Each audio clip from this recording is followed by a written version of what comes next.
बसों में ठूसे जाते टीएमसी के सांसद, केंद्रीय गृह मंत्री अमित शाह के दफ्तर के बाहर तनी मुट्ठियां, ममता बनर्जी का मार्च। लग रहा है जो बंगाल विधानसभा चुनाव इस साल गर्मियों में होना है वो अभी ही शुरू हो चुका है। एफआईआर पर एफआईआर दर्ज हो रही हैं, कोर्ट की सुनवाई टल रही है और सियासी पारा बढ़ता जा रहा है। आज के शो में इसी पर करेंगे विस्तार से बात। ईडी और टीएमसी के बीच एक दिन पहले शुरू हुई लड़ाई दूसरे दिन कहां तक पहुंची? अमित शाह के दफ्तर के बाहर प्रदर्शन करने पहुंचे टीएमसी सांसदों के साथ क्या हुआ? उन्होंने क्या आरोप लगाए और क्या जवाब मिला? बंगाल से सीएम ममता बनर्जी क्या बोली और टीएमसी ईडी की याचिकाओं पर सुनवाई क्यों नहीं हो पाई? सारे ब्यौरे बताएंगे। जिक्र प्रधानमंत्री नरेंद्र मोदी के उस फोन कॉल का भी जो नहीं किया गया और अमेरिकी सदर डोनाल्ड ट्रंप का ईगो हर्ट हो गया। फिर बात एक कोर्ट ऑर्डर की जिसने लालू यादव परिवार की मुश्किलें बढ़ा दी हैं। नमस्ते, मेरा नाम विकास वर्मा है और आप देख रहे हैं the Lallan top show. Brought to you by Goldie मसाले। गोल्डी छोले मसाले, जहाँ जाए रिश्ते बनाए। गोल्डी लाए हैं फ्रेश लॉक टेक्नोलॉजी जो रखे मसालों को हर समय फ्रेश। 8 जनवरी को ईडी और टीएमसी के बीच जो टकराव शुरू हुआ था वो 9 जनवरी को घमासान में बदल गया। कोलकाता से विरोध के स्वर दिल्ली पहुंच गए। गृह मंत्री अमित शाह के दफ्तर का घेराव किया गया। टीएमसी के 8 सांसदों ने गृह मंत्रालय के बाहर प्रदर्शन और नारेबाजी की। सांसदों के हाथ में प्ले कार्ड थे जिन पर हिंदी और बांग्ला में लिखा था, बंगाल मोदी शाह की गंदी चालों को खारिज करता है। रिपोर्ट्स के मुताबिक सांसदों ने अमित शाह के दफ्तर में जाने की कोशिश की लेकिन पुलिस ने उन्हें गेट पर ही रोक दिया। इसके बाद वो वहीं पर धरने पर बैठ गए। ईडी के मिसयूज का आरोप लगाया। सांसद महुआ मोइत्रा बोली, केंद्र टीएमसी की चुनावी स्ट्रैटेजी चुरा रहा है, बंगाल उन्हें सबक सिखाएगा। वहीं सांसद डेरेक ओब्रायन ने इसे लोकतंत्र पर हमला बताया। टीएमसी के बाकी नेताओं को भी सुनिए। ईडी कार्रवाई नहीं कर रही है, ईडी इलीगली चोरी कर रही है। ईडी कोई कार्रवाई नहीं कर रही है क्योंकि अगर कोई 7 साल पुराना कोई कोयला का स्कैम हो तो ये 7 साल सडनली बंगाल इलेक्शन के 1 महीना पहले वो जाग उठा और उनको कार्रवाई का सोच याद आ गया। और कहाँ कार्रवाई करने गए? जो आईपैक कोई छुपा हुआ संस्था नहीं है। आईपैक सबको ही जानता है इंडिया में कि आईपैक इलेक्शन का स्ट्रैटेजिस्ट, इलेक्शन कंसल्टेंट है तृणमूल कांग्रेस का, आज से नहीं पिछले 7-8 साल से। और हमारा सारे सर्वेज, हमारे सारे कैंडिडेट लिस्ट, हमारा जो भी इलेक्शन इन्फॉर्मेशन है वो आईपैक के पास है क्योंकि वो ये काम करता है। उसी के मैं ऑफिस में डाका डाल रहा, हम तो ये बोलेंगे छापा नहीं है, डाका डाले ईडी और हमारा सारा इन्फॉर्मेशन ले रहे थे। और वहाँ हमारा फर्ज बनता है, ये हमारा पार्टी का इन्फॉर्मेशन है कि वो हमको हम प्रोटेक्ट करें। और उसीलिए ममता बनर्जी वो शेरनी है, वो जाके उनका डाके पे वो खुद उल्टा रिवर्स छापा दे दिया, उनको रोक दी। ये ममता बनर्जी कर सकती है। कर रहे हैं कि जिस प्रकार से ईडी ने गलत ढंग से रेड किया है और अलोकतांत्रिक तरीके से चुनाव जीतने का प्रयास कर रही है, वो बीजेपी नहीं जीत सकती। बीजेपी के पास हिम्मत नहीं है। प्रोटेस्ट करीब 45 मिनट तक चला लेकिन दिल्ली की पुलिस ने सांसदों को हिरासत में ले लिया। पुलिस ने महुआ मोइत्रा, डेरेक ओब्रायन और शताब्दी रॉय को खींचकर बस में बिठाया।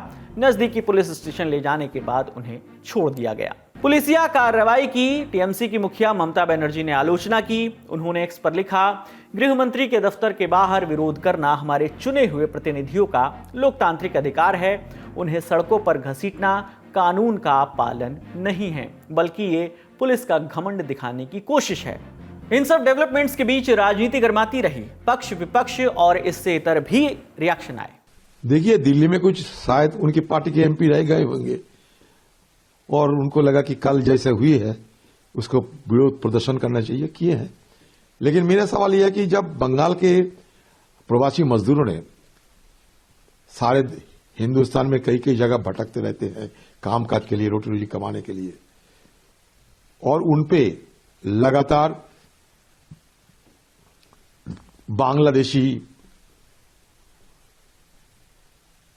बांग्लादेशी ये इल्जाम लगाते हुए हमला बोली जा रही है और जिसके तहत पलायन की हालत में पहुंच चुके हैं प्रवासी मजदूरों ने, और साथ साथ हत्या भी किए गए थे। उस समय न सदन के बाहर ना गृह मंत्री अमित शाह और दूसरे कोई मंत्री इनके खिलाफ टीएमसी पार्टी के कोई प्रदर्शन हम नहीं देखे। लेकिन अभी उनको लगे कि ईडी की हमला हो गई, चलो इस बार एक विरोध प्रदर्शन करते हुए जो चुनावी लाभ उठा जा सकते चलो उठाओ। और TMC, the Tanashahi Mamata Congress government, has become synonymous with anarchic, lawless jungle raj. So much so that the Honorable West Bengal Governor has now received dire death threats. ये क्या हो रहा है बंगाल में? आप ईडी को काम करने नहीं देते,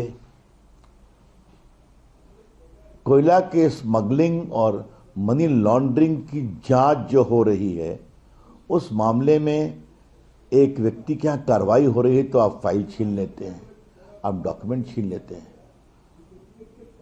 पुलिस के साथ जाती है मुख्यमंत्री, और जब कोर्ट में सुनवाई की दरखास्त देती है ईडी तो वहां कोर्ट की सुनवाई में बाधा डालते हैं। तो एक प्रकार से इसे कहते हैं महाजंगल राज। बहुत स्पष्ट है कि ममता जी के राजनीतिक दिन अब लदने वाले हैं। जब भी वहां चुनाव होगा इस तरह की हरकत वही करते हैं जिनके राजनीतिक दिन लदने वाले होते हैं। ये तो बात हुई दिल्ली की। अब चलते हैं पश्चिम बंगाल, जहां विरोध का परचम थामा मुख्यमंत्री ममता बनर्जी ने। जादवपुर 8B स्टैंड से पदयात्रा शुरू की और करीब 7 किलोमीटर दूर जाकर हाजरा मोड़ पर खत्म की। और आज देखुन কত হুঙ্কার, বাপরে রণরঙ্কাবাজি আসছে। দাঙ্গাকারীরা আজকে ক্ষমতায়, আর দাঙ্গাকারীদের যদি ক্ষমতায় থাকে তো তাদের কাছ থেকে আপনি কি আশা করেন? একটা ভদ্র মানুষের কাছ থেকে আপনি ভদ্রতা আশা করতে পারেন, কিন্তু যে কোনোদিন ভদ্রতাই দেখালো না, নিজেদের হোম মিনিস্টার আজ পর্যন্ত পাওয়া যায়নি। গুজরাটের প্রাক্তন হোম মিনিস্টার মিস্টার হারিন পান্ডে কল্যাণ পার্লামেন্টে পারলে তোমরা তুলো, কোথায় গেল? আজ পর্যন্ত নিখোঁজ। দাঙ্গাকারীরা জবাব দেবেন। ভুলে গেছেন গোধরা, না ভুলে গেছেন উন্নাও, না ভুলে গেছেন দিল্লি, না ভুলে গেছেন পয়েলগাঁও থেকে হাতরাস থেকে শুরু করে सब भूले गए। सड़कों से होता हुआ यह मामला कोर्ट भी जा पहुंचा। जैसा कि हम आपको बता ही चुके हैं कि कैसे कल यानी 8 जनवरी को आईपैक के कोलकाता स्थित ऑफिस और इसके डायरेक्टर प्रतीक जैन के घर ईडी की रेड पड़ी थी। इन रेड्स के दौरान ममता बनर्जी भी वहीं पर पहुंच गई थी। आईपैक अभी टीएमसी के लिए चुनावी रणनीति बनाने का काम कर रहा है।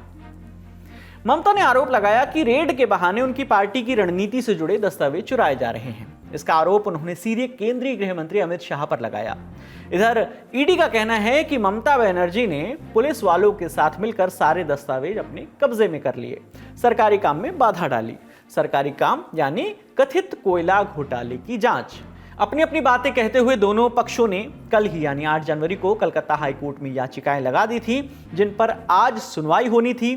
शोरगुल के बीच सुनवाई शुरू हुई। जज ने इसे लेकर नाराजगी जताई। टाइम्स ऑफ इंडिया की रिपोर्ट के मुताबिक जज बोले, खचाखच भरे कोर्ट रूम में कुछ भी साफ सुनाई नहीं दे रहा है। हालात संभालने के लिए कोर्ट रूम खाली कराने की कोशिश की गई, लेकिन शोर शराबे के बीच वकील भी बेंच तक नहीं पहुंच सके। नतीजा, सुनवाई नहीं हो सकी। अब अगली सुनवाई 14 जनवरी को हो सकती है। कोर्ट में भले कोई एक्शन नहीं हुआ, लेकिन थानों में एफआईआर दर्ज होती रही। ममता बनर्जी ने ईडी और केंद्रीय सशस्त्र पुलिस बलों यानी सीएपीएफ के खिलाफ एफआईआर दर्ज करवाई। एक एफआईआर विधाननगर पुलिस कमिश्नरेट में दर्ज कराई गई, जहां आईपैक का दफ्तर है। दूसरी कोलकाता पुलिस कमिश्नरेट में दर्ज कराई गई, जहां प्रतीक जैन का घर है। इंडियन एक्सप्रेस की रिपोर्ट के मुताबिक दोनों एफआईआर में भारतीय न्याय संहिता यानी बीएनएस की जो धाराएं लगाई गई हैं, उनमें धारा 3 का सबसेक्शन 5 यानी क्रिमिनल एक्ट, धारा 303(2) यानी चोरी, धारा 332C घर में घुसना, और साथ ही साथ आईटी एक्ट की धारा 66 भी लगाई गई है। एक्शन ईडी की तरफ से हो रहा था। कल के शो में हमने आपको बताया ही था कि सीबीआई ने साल 2020 में यह केस दर्ज किया था। 2 एफआईआर दर्ज हुई थी। आरोप लगाया गया कि आसनसोल और उसके आसपास के इलाकों में कोयला खदानों से करोड़ों रुपए का घोटाला हुआ। नाम आया स्थानीय कोयला व्यापारी अनूप मांझी उर्फ लाला का। उसे मुख्य आरोपी बनाया गया। लाला के कनेक्शन टीएमसी से जोड़े गए। आरोप है कि अनूप मांझी और उनके साथियों ने मनी लॉन्ड्रिंग के जरिए पैसा गोवा भेजा, जिसका इस्तेमाल 2022 के विधानसभा चुनाव में टीएमसी की कैंपेनिंग के लिए हुआ। एफआईआर में अनूप मांझी के अलावा ईस्टर्न कोल फील्ड्स लिमिटेड यानी ईसीएल के कई अधिकारी भी इसकी जद में हैं। आरोप है कि ईसीएल के लीज एरिया में अवैध रूप से कोयला खोदा और चुराया गया। इंडियन एक्सप्रेस ने ईडी के हवाले से जांच से जुड़ी जानकारियां दी हैं। रिपोर्ट के मुताबिक अनूप मांझी और उनके साथियों के चलाए कथित कोयला तस्करी सिंडिकेट से जो पैसा कमाया गया था, उसमें से 20 करोड़ रुपए आईपैक को हवाला के जरिए ट्रांसफर किए गए। डिजिटल सबूत ये बताते हैं कि दिसंबर 2017 से अक्टूबर 2020 के बीच इस सिंडिकेट से लगभग 2800 करोड़ रुपए अवैध तौर पर कमाए गए। ये पैसे नकद में दिए जाते थे और सिंडिकेट के भमुरिया नंबर 1 ऑफिस से इकट्ठा किए जाते थे। इनमें से करीब 20 करोड़ रुपए कोलकाता से गोवा भी भेजे गए। पैसा हवाला नेटवर्क के जरिए ट्रांसफर हुआ, जिसमें आर कांतिलाल नाम की फर्म शामिल थी। पैसे आईपैक की गोवा में 2021-22 के दौरान चल रहे ऑपरेशंस के लिए इस्तेमाल किया गया। ईडी सूत्रों का कहना है कि अनूप मांझी का सिंडिकेट चुराए हुए कोयले को बैंकुरा और पुरुलिया जैसे जिलों की फैक्ट्रियों को बेचता था। ईडी का दावा है कि प्रतीक जैन ने गोवा में आईपैक के ऑपरेशंस हैंडल किए, जहां ये पैसे इस्तेमाल हुए। इस सिंडिकेट की जांच में सीबीआई और ईडी ने कई बड़े नामों को गिरफ्तार किया। इसमें बैंकुरा पुलिस स्टेशन के पूर्व इंस्पेक्टर इंचार्ज अशोक कुमार मिश्रा भी शामिल हैं। आरोप है कि मिश्रा ने ट्रकों को सुरक्षित पासेस दिया और नकद मूवमेंट में पुलिस प्रोटेक्शन दिया, जो पैसा जा रहा था। ईडी अब हवाला ऑपरेटर्स और हैंडलर्स पर फोकस कर रही है, यानी दोनों पक्ष अपनी अपनी दलीलों के साथ तैयार हैं। बड़ा सवाल अदालत में तय होना है। नजर बनी हुई है, जो भी अपडेट्स आएगी वो आपको देते रहेंगे। अब बारी सुर्खियों की। पहली सुर्खी पीएम मोदी और डोनाल्ड ट्रंप से जुड़ी हुई है। भारत के साथ ट्रेड डील किसी विवाद की वजह से नहीं, बल्कि इसलिए रुकी क्योंकि प्रधानमंत्री नरेंद्र मोदी ने राष्ट्रपति डोनाल्ड ट्रंप को फोन नहीं किया था। यह कहना है अमेरिका के वाणिज्य मंत्री हार्वर्ड ल्यूटनिक का। ल्यूटनिक के मुताबिक ट्रंप चाहते थे कि मोदी खुद उन्हें फोन करें और डील फाइनल करें फोन करके, लेकिन ऐसा ना होने पर ट्रंप ने इसे अपने ईगो पर ले लिया। ल्यूटनिक के मुताबिक भारत अमेरिका के बीच डील जो है वो ट्रेड डील लगभग पूरी हो गई थी, पूरी डील सेट थी और ट्रंप खुद इसे क्लोज करना चाहते थे। इसके लिए मोदी को बस कॉल करना था, लेकिन भारतीय पक्ष ऐसा करने में असहज था और प्रधानमंत्री मोदी ने कॉल नहीं किया और अब अमेरिका उन शर्तों से पीछे हट गया है जिन पर वो पहले राजी हुआ था। ल्यूटनिक ने यह भी संकेत दिया है कि अगर अब बातचीत होती है तो भारत को नई और शायद कठिन शर्तों का सामना करना पड़ सकता है। दूसरी सुर्खी, पूर्व रेल मंत्री और आरजेडी के मुखिया लालू प्रसाद यादव को बड़ा झटका लगा है। दिल्ली की एक अदालत ने लालू यादव और उनके परिवार और कुछ अन्य लोगों के खिलाफ लैंड फॉर जॉब स्कैम मामले में आरोप तय करने का आदेश सुनाया है।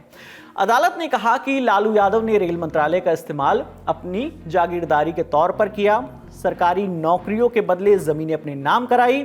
इस पूरे रैकेट में सरकारी अधिकारी भी शामिल रहे। अदालत ने कुल 41 लोगों के खिलाफ ये आरोप तय किए हैं। 52 लोगों को बरी कर दिया गया है।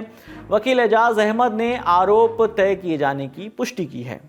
माननीय लालू प्रसाद यादव की फैमिली, जिसमें लालू प्रसाद यादव, तेजस्वी प्रताप यादव, तेज प्रताप यादव, राबड़ी देवी, निशा भारती और हेमा यादव के खिलाफ आईपीसी की धारा 420, 120 बी और 13(2)(13)(1) पीसी एक्ट के तहत चार्जेस फ्रेम हुए हैं और इसमें टोटल 98 एक्यूज थे, जिसमें से 52 एक्यूज के खिलाफ चार्जेस फ्रेम हुए हैं, ड्रॉप हुए हैं और 41 एक्यूज के खिलाफ चार्जेस फ्रेम हुए हैं और इसमें 5 एक्यूज पहले ही उनकी मृत्यु हो चुकी है, इसलिए उनके खिलाफ चार्जेस ड्रॉप कर दिए गए। इधर कोर्ट का आदेश आते ही प्रतिक्रियाएं भी आना शुरू हो गई। आरजेडी नेताओं का कहना है कि लड़ाई जारी रहेगी, देर है अंधेर नहीं। देखिए, बाकी सारी चीजें अपनी जगह, कई दफा ना शब्दों का चयन, वाक्य संरचना बहुत कुछ बता देता है। मैं उसमें ज्यादा टिप्पणी क्या करूं, दुनिया जान रही है। इन पूरे साजिशों से बीते कई वर्षों से लड़ रहे हैं और आगे भी लड़ेंगे। पूरा का पूरा जो जिसको हम कहते हैं जुडिशियल आर्किटेक्चर है हिंदुस्तान का, वहां देर है, अंधेर नहीं है, अंधेर नहीं होने देंगे। और मैं समझता हूं कि बहुत वक्त नहीं लगेगा, क्योंकि वक्त के भीतर से हम गुजरेंगे और सत्यमेव जयते कहेंगे, रिलीफ मिलेगा। ये सारे आरोप जहां से आ रहे हैं, जिनकी वजह से आ रहे हैं, जिनके इशारे पे आ रहे हैं, वो सब हवा में काफूर हो जाएंगे। वहीं जेडीयू के नेताओं ने लालू परिवार को पॉलिटिकल क्रिमिनल सिंडिकेट बताया। पॉलिटिकल क्रिमिनल सिंडिकेट चला रहे थे तो स्वाभाविक दुर्गति है यह। राजनीति को व्यवसाय बना लिया, नौकरी के बदले जमीन लेना, अपने परिजन को भी नहीं बख्शा, तो बहुत लेट हुआ है जुडिशियल प्रोसेस में। हम उम्मीद करते हैं कि इसको एग्जीक्यूट करने में जितना तेजी से सुनवाई होगा वह आम जनों को सुकून देगा। दलित, पिछड़ा, अल्पसंख्यक किसी को नहीं बख्शा, अपने परिवार को भी नहीं बख्शा। हमारी उम्मीद है कि सरकार इस दिशा में जो कार्रवाई करना है सरकार तो करेगी, लेकिन जुडिशियरी जल्द से जल्द इस संबंध में यथोचित निर्देश दे। क्या अब चलते हैं अगली सुर्खी की ओर। कांग्रेस पार्टी ने केंद्र की मोदी सरकार पर आरोप लगाया है। पार्टी अध्यक्ष मल्लिकार्जुन खड़गे ने आरोप लगाया कि मोदी सरकार सरकारी कॉन्ट्रैक्ट में बोली लगाने के लिए चीनी कंपनियों पर लगी पाबंदी हटा रही है। एक सोशल मीडिया पोस्ट में तंज कसते हुए उन्होंने लिखा, मैं देश नहीं झुकने दूंगा, लेकिन आज जो हो रहा है वो बिल्कुल उल्टा है। गलवान में भारतीय वीर सैनिकों ने जो आहुति दी, उनके बलिदान का अपमान तो मोदी जी ने चीन को क्लीन चिट थमाकर किया है। खड़गे ने अमेरिकी राष्ट्रपति डोनाल्ड ट्रंप का भी जिक्र किया। लिखा, अमेरिकी राष्ट्रपति रोजाना भारत के रूसी तेल निर्यात पर टिप्पणी कर रहे हैं, लेकिन मोदी जी चुप हैं।